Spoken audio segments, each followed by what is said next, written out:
Alpha halogenation going to be the topic of this lesson, and it's our first alpha substitution reaction where we're going to replace an alpha hydrogen with a halogen, hence the name alpha halogenation. Find out we got two major mechanisms here. We've got acid-catalyzed, and then we'll have base-promoted, as mentioned before, but we're going to see there's a slight distinction in predicting the products between these two different mechanisms. We'll also see a couple related reactions, one the Haloform reaction, and then the second the HVZ or Hell-Volhard-Zelinsky reaction. Great time to say Hell-Volhard-Zelinsky and not be saying anything your mother might consider profanity.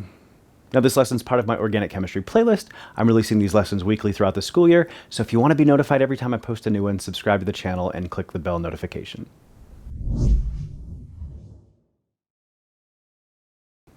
All right, so we're going to start with acid-catalyzed alpha halogenation, and one thing you got to be prepared for is a lot of our ketones and aldehydes are going to get fairly large and fairly large organic molecules to the point where they may no longer be soluble in aqueous solutions or in fairly protic solutions. And we've got to be careful what we use for an acid. Like H2SO4 is soluble in water and a lot of smaller alcohols and stuff like this.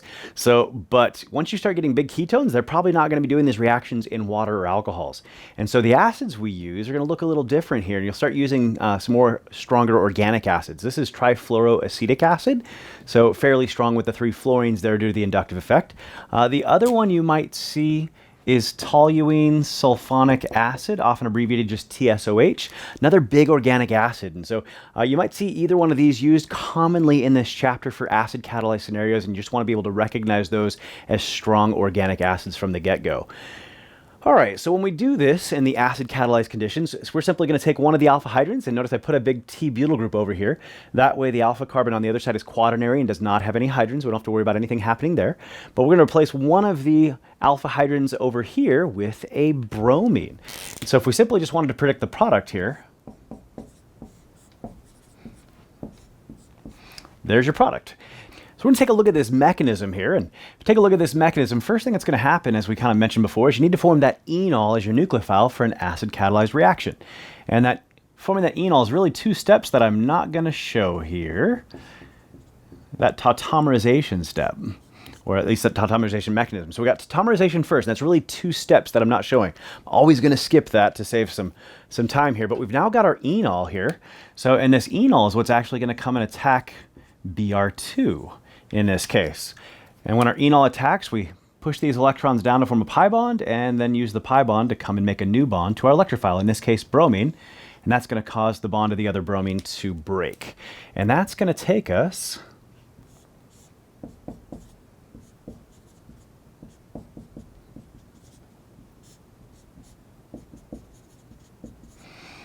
so right here.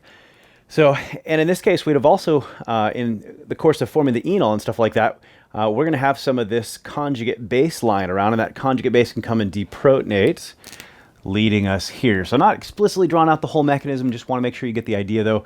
But in this case, what you should know though is that forming the enol, once you attach an electron withdrawing halogen on there, forming more enol is less favorable. And so when you do acid-catalyzed alpha halogenations, it's most likely to happen only once. Even if you put in excess bromine, it's probably still only going to happen once. You might get a little bit of the di substitution to occur, but normally we're just expecting you to predict a single mono substitution. And the reason I bring that up is because that's going to be different in the base-promoted mechanism. Let's take a look at that base-promoted mechanism. Using a slightly different reactant here, and the reason I want to use a slightly different one here is I wanted to make sure we had lots of alpha hydrogens. We got a couple on this side. We got a couple on this side. So this is base promoted, not base catalyzed. The base we use here, we have to use as many equivalents as we need because it's going to get consumed in the reaction along with the bromine here. In this case, the big difference here, though, is that we're going to have every single alpha hydrogen possible getting replaced with a halogen. Cool. So when you do this base promoted and you use excess, you got to use excess though. So you're going to, again, replace every single alpha hydrogen with a halogen. And your halogens could be technically chlorine, bromine, iodine, same in the acid catalyzed. Neglected to mention that earlier. But key here again is that you're not just using excess bromine, you got to use excess hydroxide as well because again, this is getting consumed in the reactant. It's not a catalyst in this case because it's getting consumed. So if you look at the way this reaction actually works, so first thing you're going to do is have your hydroxide come and deprotonate one of the alpha hydrogens.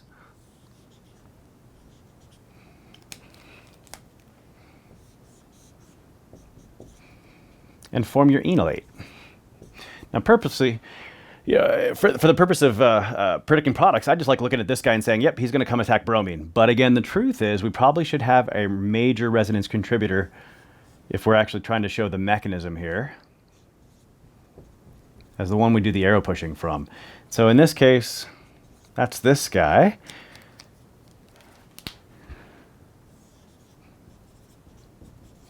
So this is where the Br2 is going to come into play. And so we're, again, just going to push these electrons down, use the pi electrons to come get a bromine, break the bond, and that shows you how one of these 4 bromines gets attached, and this would then just happen 3 additional times. So, but much easier mechanism. You've got enolate formation, which is just deprotonation, and then you've got nucleophilic attack. And it's just those 2 steps. Once again, the acid-catalyzed mechanism, much more of a pain in the butt. So we had tautomerization, which itself is 2 steps we didn't draw out. Then you've got nucleophilic attack, and then you've got to deprotonate to get to your final thing. And so it's like at least 4 steps in comparison to just 2. So twice as many steps for the acid-catalyzed. So much nicer, and we're going to see that as a pattern throughout this entire chapter, that base-catalyzed or base-promotive mechanisms are much easier to do. So now we're going to take a look at a related reaction, the Haloform reaction. And the Haloform reaction is really just a special case of base-promoted alpha halogenation for a methyl ketone. So it's unique to a methyl ketone. It's most commonly done with iodine, but it could be done with chlorine or bromine. But when it is done with iodine, it's more specifically called the Iodoform reaction. So you may see it in that form as well. And in this case, you've got to use excess iodine and, again, excess of your base as well because it is base-promoted.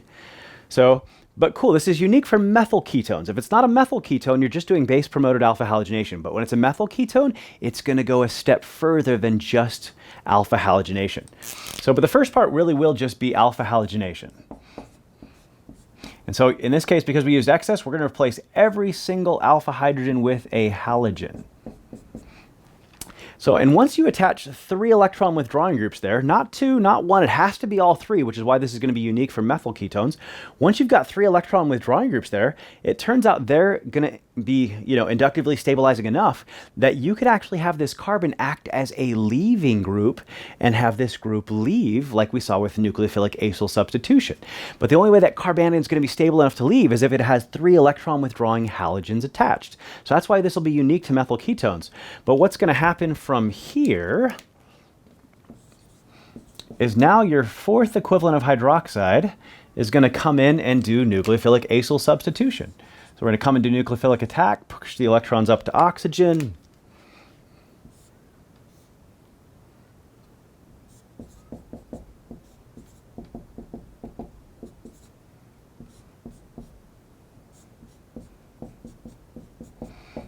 Cool, and like I said earlier, we don't usually think of carbon as a leaving group, but once it's attached to 3 electronegative halogens, it's not a great leaving group, but it will function, it will suffice as a leaving group. And so these electrons come right back down and kick off that leaving group, completing our nucleophilic acyl substitution reaction.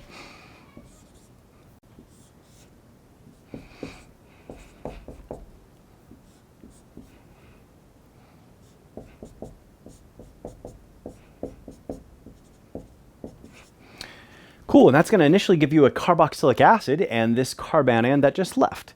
So, but this carbanion, again, it's stabilized enough by these halogens to have left, but it's not the most stable thing in the world. It is actually still a super duper strong base. And so you have a super duper strong base in the presence of a carboxylic acid, and it's not rocket science what's going to happen. And maybe I should draw this carboxylic acid out a little bit because we're going to simply deprotonate it. Strong base, carboxylic acid. And that finishes off this reaction here. So rather than a carboxylic acid being your final product is actually a carboxylate. So, but more importantly here,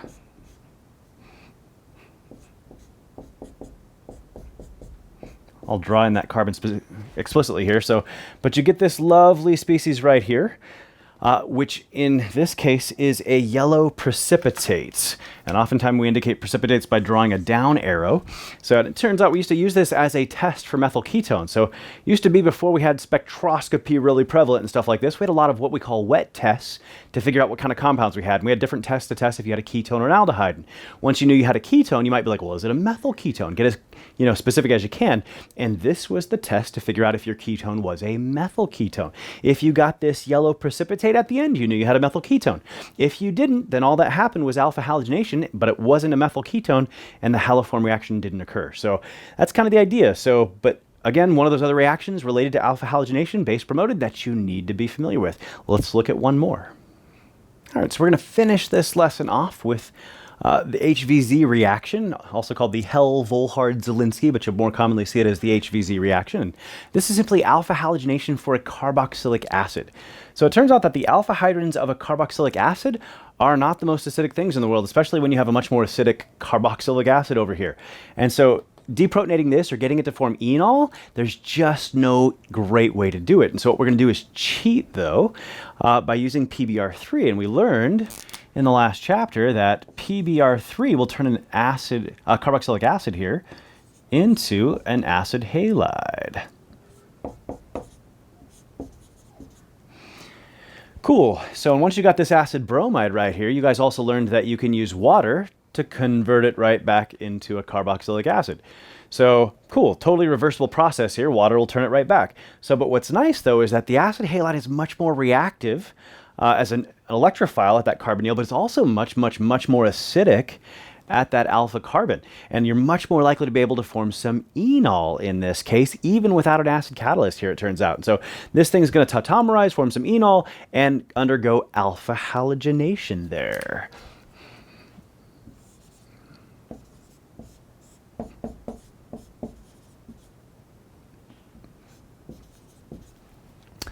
So that gets us here. So notice this is an alkyl halide, this is an acyl halide, and it's only acyl halides that you can convert back into a carboxylic acid with water. You're not likely to convert the alkyl halide back into an alcohol or something like that without crazy amounts of heat and stuff like that, which we're not going to provide.